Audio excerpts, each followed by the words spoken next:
Dopamine release is triggered by reinforcing substances and or stress, and it's critical for the acute reward and initiation of the disease state.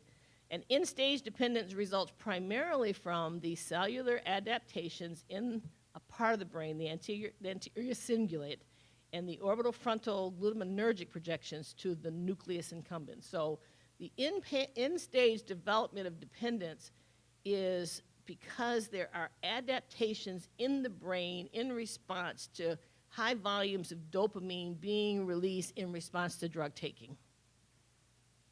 The pathophysiological plasticity in this, these transmission that are excitatory in nature, they turn them on, reduces the capacity of the brain, executive prefrontal cortex, to initiate behaviors in response to biological rewards. So the brain loses its ability to tell you to do things that are life-sustaining.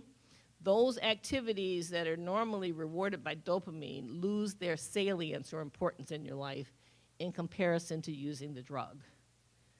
So why do you see rats who will bar press so much for cocaine or other psychoactive substances, including tobacco, and not eat or engage in other kinds of behaviors, walk around in their cages? Because the other things that would have been rewarding to them lose their ability to produce a reward in comparison to the drug that you're putting in their brain. Likewise, humans are not able to look at what they're doing and choose to do other things that might have given them pleasure. Because the dopamine that's released after a good meal or a walk on the beach is insignificant in comparison to the dopamine that's released after taking a drug. So when you look at when you look at somebody who's an addict and you scratch your head and say, why are they doing that when their family loves them? Or why are they doing that when they could be doing all these other things? It's because the dopamine that is built in their brain to reinforce the doing those other things loses its salience. You can't release enough to make it worth doing. When you have learned through hundreds of thousands of trials how to release a huge slug of it. Now, you all know, you hear a lot about you can't get the same slug from the last use as you did from the first. And yeah, that's true too. But that doesn't mean that you don't chase that slug. Because the state that you're in without that slug is a slug state. The state that you're in without that slug is a slug state. And who wants to be a slug? So even though you can't get the same dopamine release from every subsequent use as you did from the first, you're going to try. You've been trained in the same way that Pavlov's dog was trained to salivate when presented with the bell that announced the appearance of the beef.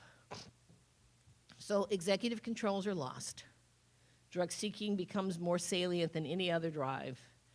And I had an opportunity to review all of the bills that were passed that were intended to control drug use in the country during a period of time before 2002 when I went to ONDCP, and to read all of the debate that took place on the floor of the Congress. And it was all about, you know, if we take this away from them, then they won't do that. So ill-informed. I just said that you're not working for these other things anymore. You're not working to keep your public housing. You're not working to keep your freedom. You're not even working to keep your life anymore. You're working to use the drug. So if you think that you can motivate somebody out of using, not initiating, but continuing to use when the flip is switched, you know, that there's a switch that gets flipped from volitional control to non-volitional control. All cucumbers have the capacity to be a pickle.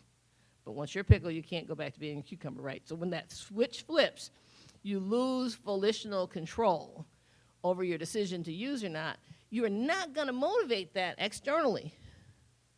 Everything else has lost its salience.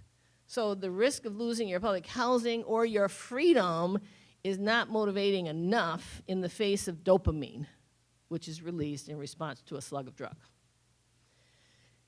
And the prefrontal cortex, once the flip has been switched in the pickled brain, the prefrontal cortex is hyper-responsive to the stimuli which predicts drug availability.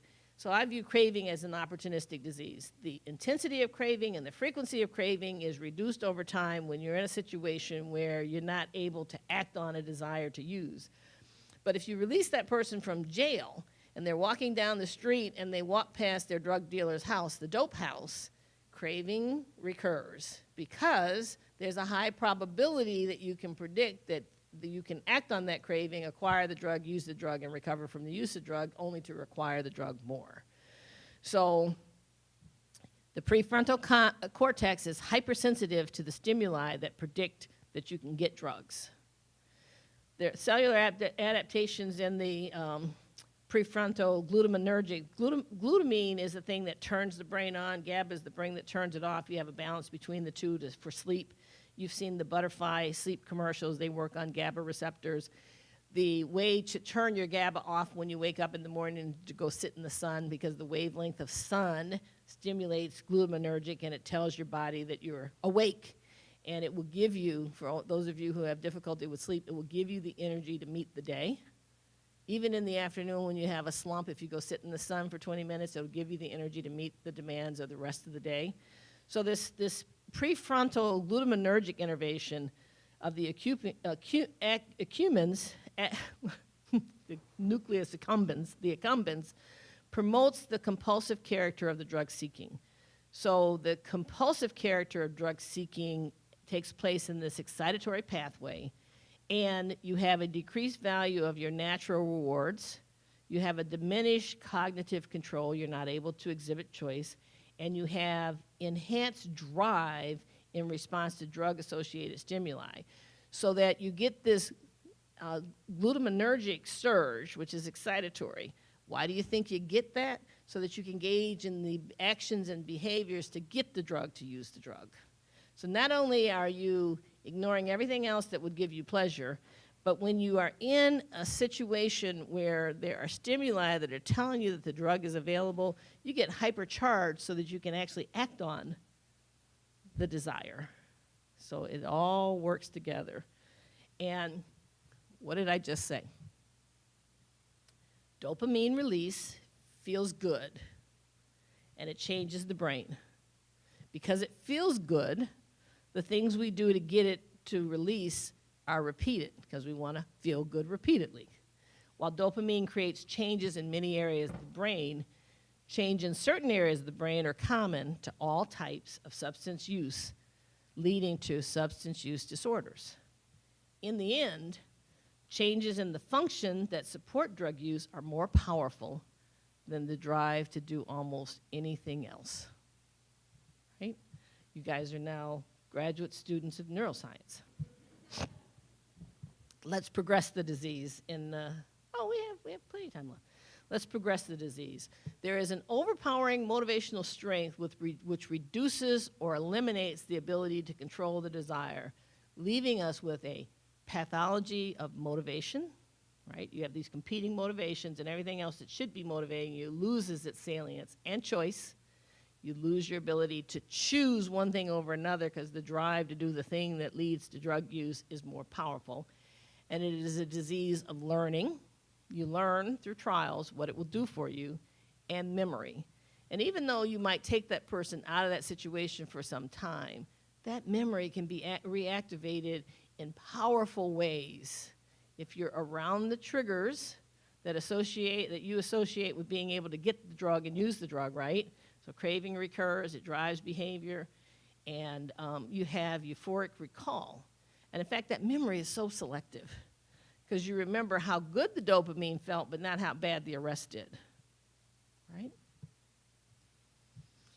Stress is mediated by CRF, and there are cues and triggers which impact common circuitry in drug seeking and impact the final common pathway. The importance for knowing that is stress and cues can create a brain that's hyper-responsive to its first exposure, and it can create a situation where you are hyper-responsive when stressed to the cues that suggest you need to use in order to alleviate it. So stress and cues are associated with use and return to use. Adverse life events can increase impulsivity.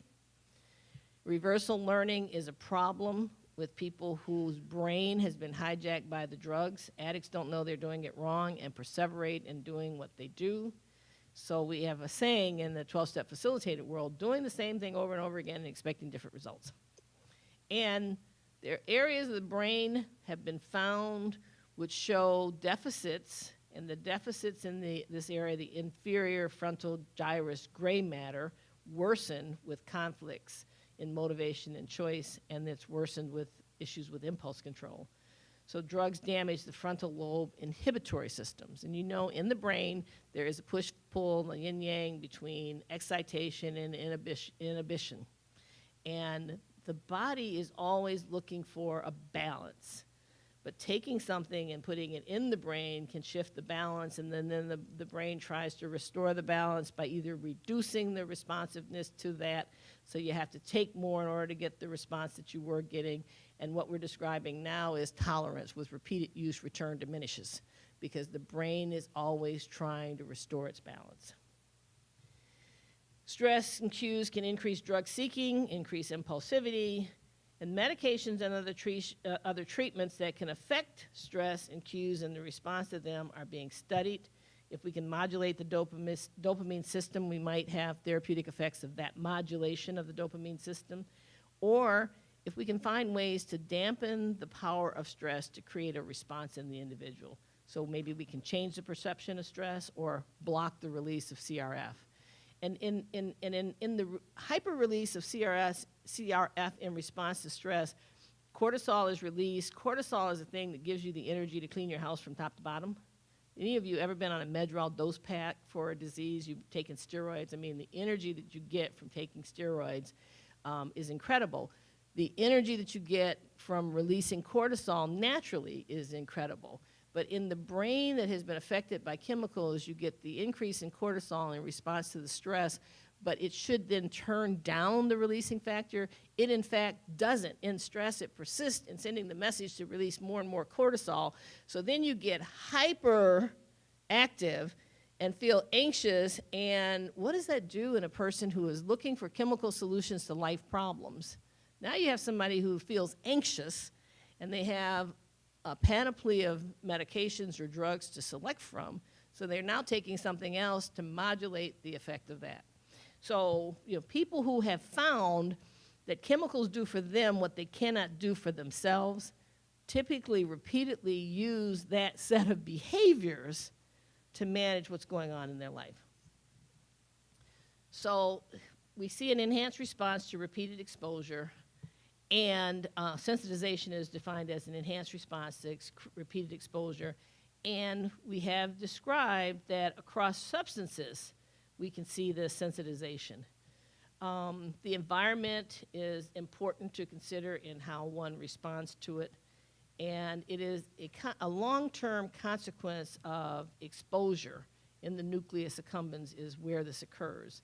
Lesion studies in that part of the brain implicate that you can do a medial prefrontal cortex in the behavioral sensitization, and it results in behaviors that are conditioned to place, preference, drug reinforcing, which escalate the time and amount that you spend using the drugs and the amount of the drug that you use. There are a number of transmitters that are associated with sensitization. Dopamine release changes, and the dopamine receptors and how they bind dopamine plays a key role into reducing the sensitivity. Glutamate is generally increased, and other pathways and communications in the ventral tegmental area in response to stress potentiates NMDA receptor-mediated transmission and communication. So in terms of the bottom line here is that there are a number of biological systems that begin to respond to the exogenous exposure and that are potential targets to turn down your sensitivity to the drug. But dependence and withdrawal can't explain the characteristic persistence of relapse long after detoxification. And the incentive motivation hypothesis suggests that repeated use increases the importance or salience of drugs and cues. Reinstatement of drug administration after drug stoppage is more potently motivated by re-exposure to the drug than by withdrawal. And this is a cue versus a state experience. So when I see the drug, I'm more likely to act on it or see cues associated with getting the drug. I'm more likely to act on it than the state that I'm in. And you would say that a long time after my last use, my state has changed it. Availability predicting the stimuli, my drug dealer, my copying house, or the paraphernalia precipitates a relapse after detoxification more often than the way one feels. This is not necessarily true for women. The research is coming forward about women, that women are more feelings mediated than are men, more than the body feelings associated with prior drug use, the euphoric recall or the detox and stress.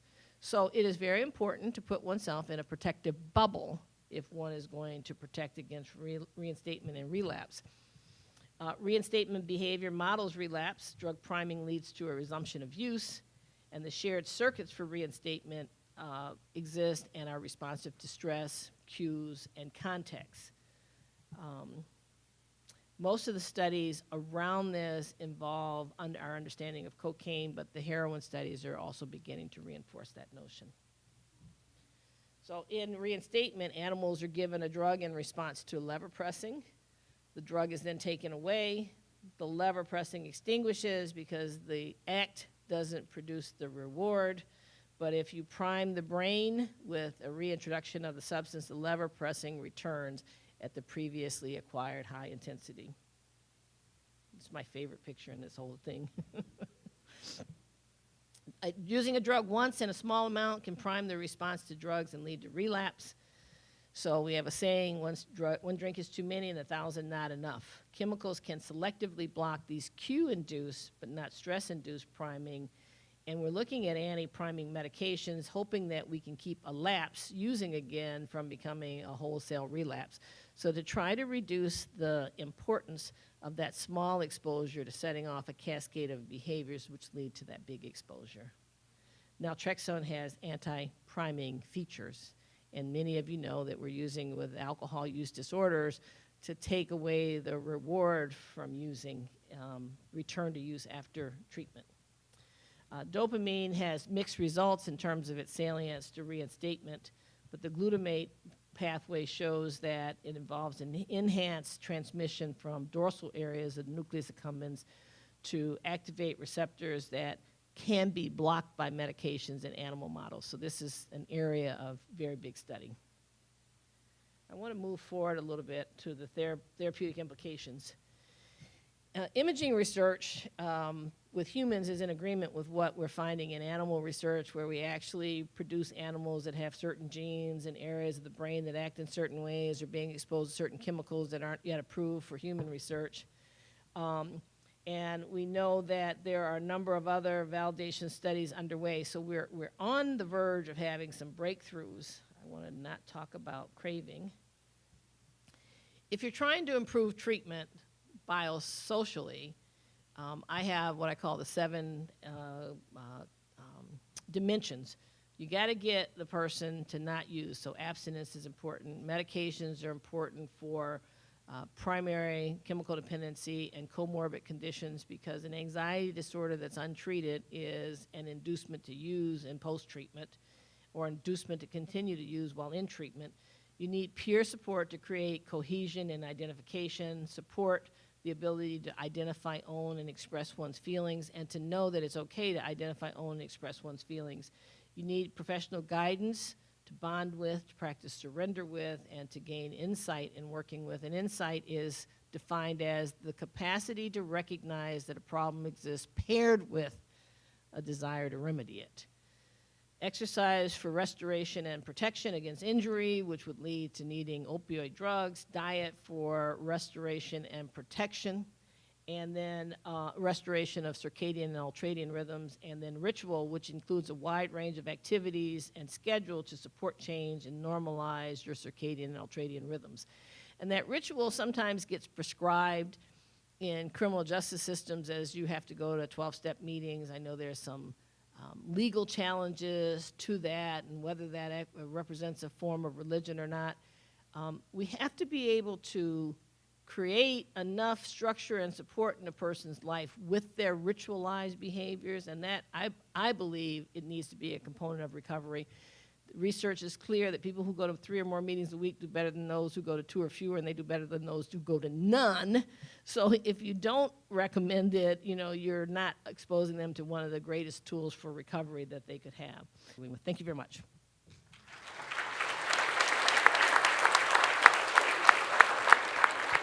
I want to thank Dr. Barthwell, first of all, for being so flexible and for explaining to those of us who this is still new to.